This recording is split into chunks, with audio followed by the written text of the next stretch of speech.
Deciding when to take Social Security is one of the biggest financial decisions you'll ever make. Did you know that the timing of your benefits could mean tens of thousands of dollars over your lifetime?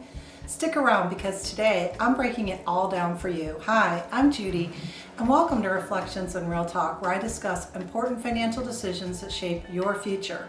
Today's topic, Social Security. Should you take it early at 62, wait until your full retirement age, or delay until 70? I'll touch on tax strategies, break-even points, and even how your investments factor in. One of the big challenges when it comes to claiming Social Security is determine how long we will live. Since no one has a crystal ball, you can use the Social Security's Actuary Life Table as a guide. I'll drop a link in the description below.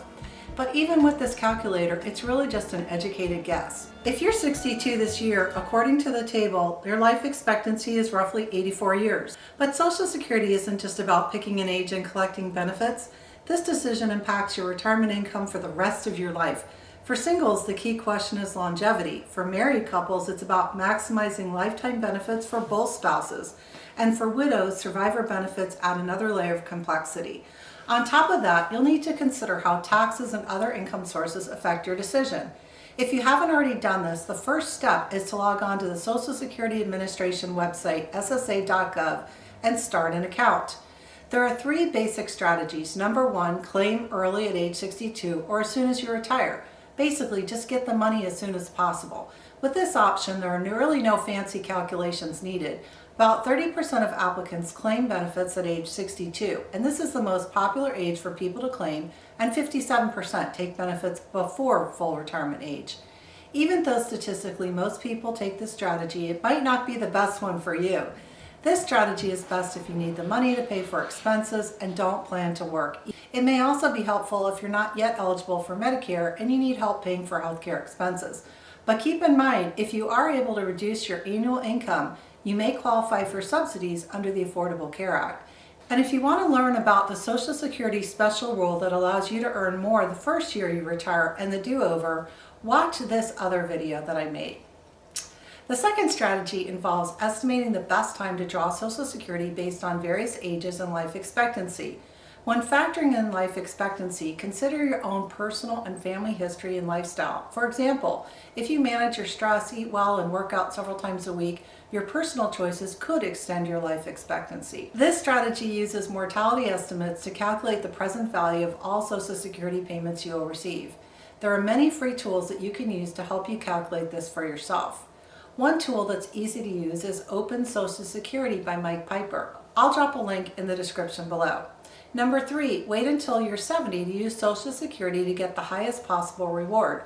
Basically, you're using Social Security as a longevity insurance.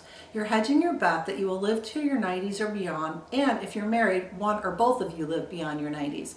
There are several resources to help you calculate the break-even point, and I'll put those in the description below as well.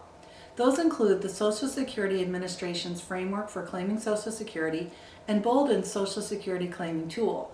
So if you haven't already decided to claim as soon as possible, I'll walk you through a few examples on how to calculate your break-even. But before we do, let's start with some basics. Your Social Security benefits are calculated based on your 35 highest earning years. The longer you wait to claim, the more you'll get, up to 8% more per year, up to age 70. Also, make sure you act early and file at least 3 months before you hope to receive your first check. Also keep in mind you won't receive your first check until you've been 62 for a full month. So if your birthday is not the first of the month, then you'll receive your first check at 62 and 1 month. There are several ways to calculate the break-even point for delaying Social Security. The quickest method is to multiply your benefit at age 62 by the number of months you'd be delaying. From 62 to 70, that's 96 months.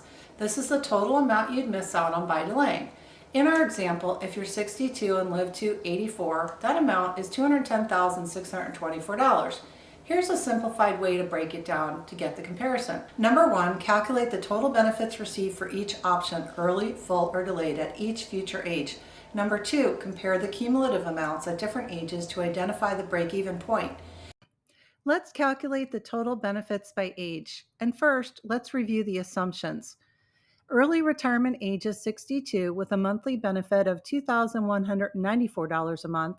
Full retirement age is 67 with a monthly benefit of $3,316 a month, and delayed maximum benefit is age 70 with a monthly benefit of $4,241 a month. And remember, the Social Security actuary table had us calculate life expectancy to age 84. Remember, amounts vary by individual, and these are just examples.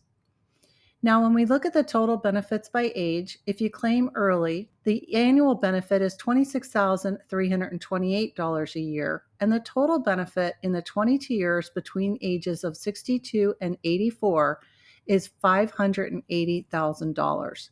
If you wait to claim until full retirement age of 67, the annual benefit is $39,792 for a total benefit in those 17 years of $680,000. Lastly, when claiming at age 70, which is the maximum benefit you can receive, your annual benefit is $50,892, which you'll receive over 14 years between the ages of 70 and 84 for a total benefit of $715,000. Please note that I have rounded the final numbers for easy comparison, but you can get a calculator out if you want to have the numbers down to the penny. Here we're going to calculate the break-even point. Basically, we're trying to calculate how many years it takes for the total benefits claiming at age 67 versus 62 or 70 versus 67. This is the additional amount you'd receive per year by waiting. By taking the annual benefit amount you would have received at the full retirement age of 67 minus the amount you would receive if claiming early at 62 and multiplying by that 5-year difference, you can see that the break-even point is 9.78 years, and in order to realize this benefit, you would have to reach the age of 76.78 years. If you plan to delay until age 70 when you could receive the maximum benefit, we can compare that to taking it at full retirement age of 67.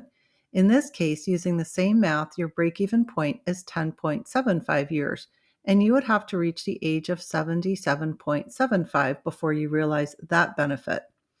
Now, looking at these numbers, it doesn't seem too significant, right? The difference is only about a year. But the reality is that if you do live to your 90s or beyond, you may feel the pinch of the lower amount you have locked yourself into. But again, this is a very personal decision based on your unique life circumstances. Bear in mind, this is a simplified calculation and doesn't account for factors like cost of living adjustments, taxes, or individual financial needs.